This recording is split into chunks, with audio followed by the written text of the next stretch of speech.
to go in my man bag and get my phone, pretend I'm going on it. A lot of the music video is me pretending to be on my mobile phone. I don't know why.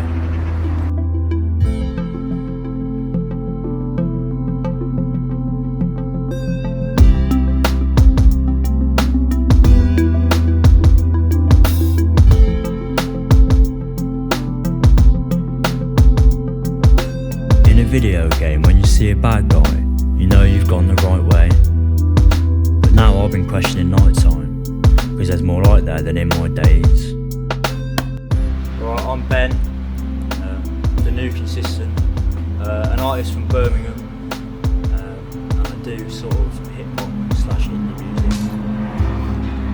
Okay, so on October the 2nd, I'm dropping my new single, Turn Off All the Screens. It's probably the best song I'll ever write, so yeah, look forward to that one.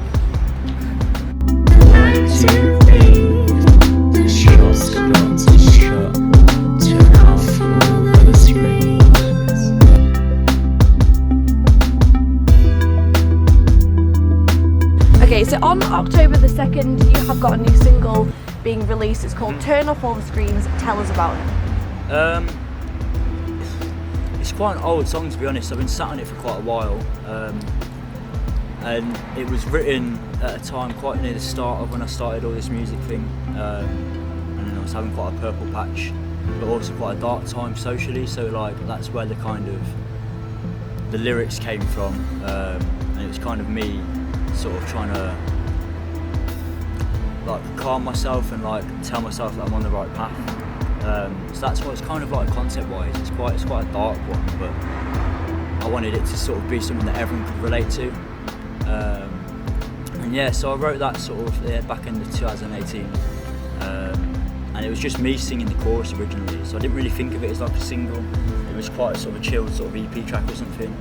And then I've got Charlotte Lennon, who's a student in Manchester, to sing the chorus, and it kind of changed it all, sort of gave it a bit more life. I've never met her in real life, you know. It was on Twitter. I think she put a video of her singing. I can't remember what song it was, but she put a video up on Twitter, and I was looking for someone to sing the chorus at the time.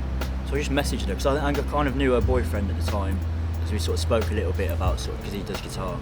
So I messaged her and said, you know, how would you feel about featuring on this song? Like, I need a strong sort of female vocal, and you know, I love your voice and that. And she was just on it, yeah. And I think she just recorded it on her phone on like a voice notes thing, and sent it over, and yeah, we got it in, and that was it really. But yeah, we still haven't met up. Obviously, we were going to meet up at times, but lockdowns stopped that happening. So on your Instagram, you mentioned that Turn Off All the Screens was a song about questioning yourself, the people around you, and everything else within this world. Do you think that lockdown and the pandemic made you or change your perspective on the way you saw society? Yeah, massively. I think society and the people around you, like you saw everyone's true colours, both online and in real life. So it sort of got quite hectic. Like I was trying to sort of remain calm and sort of not, you know, you see things online or you see things in person, and you know, there's a lot of emotions that sort of went on in lockdown, and so I think to take a step back and be able to have the time to take a step back and sort of see society for how it is, like, you know, a lot has happened in it, a lot of bad things have happened, so it's been good to sort of take a step back and sort of learn and like teach myself things about society and about how people sort of work, and it's sort of having all that, it's sort of given the song Turn Off All the Screens like a new life in itself, you know what I mean, without sort of realising. The scene during lockdown, obviously everyone sort of was in a panic at the start because suddenly everyone's gigs were getting cancelled and no one knew why or what was going to happen, so I think lockdown definitely pulled everyone together even more so, I think, despite not being able to like communicate and be with people socially. The online community, luckily, that's where social media's been good, because people have been able to sort of converse online and help each other online. And things like, you know, with the venues like Sunflower Lounge was having a bit of a bad time, and people pulled together to help donate and, you know, do the sort of the live stream gigs. And yeah, no, I think the community it grew stronger in a different way to how it would normally, for sure. The future of live music is such a myth right now, sadly. I mean, obviously people in Birmingham especially are doing the socially distanced gigs, which is cool, and it's good to sort of have some sort of form of live music going on. So like, you know, shout out Dead Wax and I think it's Birmingham promoters and Sonic Gun and people like that are doing that sort of thing, which for now is good and it's the best we can do. But I hope that at some point next year we can get back to doing it how we properly do it, because when you get it taken away from you, you realise how integral it is to everything you're doing as a musician and everything the fans want to see. Like, people, live music is where everything sort of cultivates to. Like, you put an album out and you tour it, and you know people become more indulged into a musician and like an album, and they've seen it live. So I hope at some point next year, you know, we can do gigs properly. But for the meantime, I think the socially distanced ones, it's not the best, but you know, it's the best we can do for now, innit? Hopefully we'll play it live next year. For the Turn Off the Screens music video, we worked with Jackie P, and he's a wild guy, man.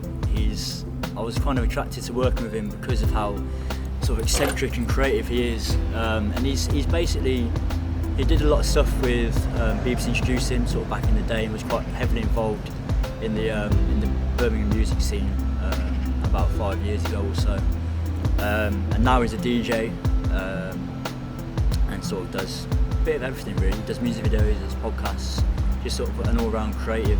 And yeah, he sort of put out a thing on Instagram saying, I want to do music videos, like who, you know, anyone shout me. So I sort of gave him a shout because I was looking for someone to do the music video for Turn Off the Screens at the time. And yeah, we just got cracking straight away, recorded a bit of it at the start of lockdown, and then after lockdown sort of eased quite a bit more, we finished it off. But yeah, it was cool, good working with him, man, he's a good guy. My new EP is going to be dropping on November the 20th, and yeah, it's quite a big thing because again, with Turn Off All the Screens, I've been sat on these songs for such a long time. Like, I was still living in Worcester when I wrote some of them, so it's quite a big thing really. But yeah, November the 20th is when it's going to be dropping. I guess there is a theme for the EP because it's called Stories from the 01905, and that's Worcester's sort of phone area code. And I guess it's kind of just stories from my point of view and from others' point of view that I've told. So it's kind of like a snapshot in time. I moved out of Worcester when I was like 18, so it's kind of just capturing that sort of time when I was moving out from a small sort of place, basically. How do you find living in Birmingham having moved from Worcester? It feels like home. I mean, because I grew up in Acorns Green when I was younger for like 8 years or something. So I've always been in and out of Birmingham. Even when I lived in Worcester, Birmingham was sort of the epicentre of everything, because obviously live gigs were always in Birmingham. We'd always get the train up. So it's good to just sort of be even more involved now that I'm living or being up here more of the time. It's good to feel sort of part of the scene, part of something, and there's always something happening in Birmingham, so it keeps me busy, which is good, because whenever I slow down, it's not good. So it's good to have a city that's always doing something, it's always busy. Yeah, no, it's cool. I've been the new consistent. Thank you for watching the interview. Remember to listen to the song, appreciate the EP, and check out the rest of Bright Tomorrow's blog page.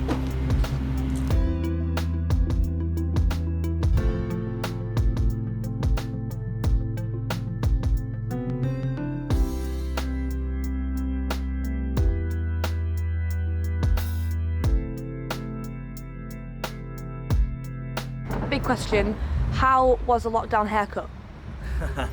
The lockdown haircut, I usually get my hair grows ridiculously quickly, so like 2 weeks into lockdown it was getting a bit afro-y, a bit fucking bushy, so my girlfriend was just like, I saw on Twitter, like I saw someone like with a mullet, and I was like, I'm just gonna do it. Like no one's gonna see my hair. I can just, if it looks horrifically bad, I'll just like let it grow out. But yeah, the mullet's staying for now. It started off as a bit of a lockdown joke, but I think it's a joke that's gonna just go way too far. I couldn't go too short because my ears would just stick out like that. Because I've got pretty big ears, so yeah, we've had to keep it a bit bushier here, which is why it's quite a big step. But yeah, it's like this for now. I don't know how long it'll last.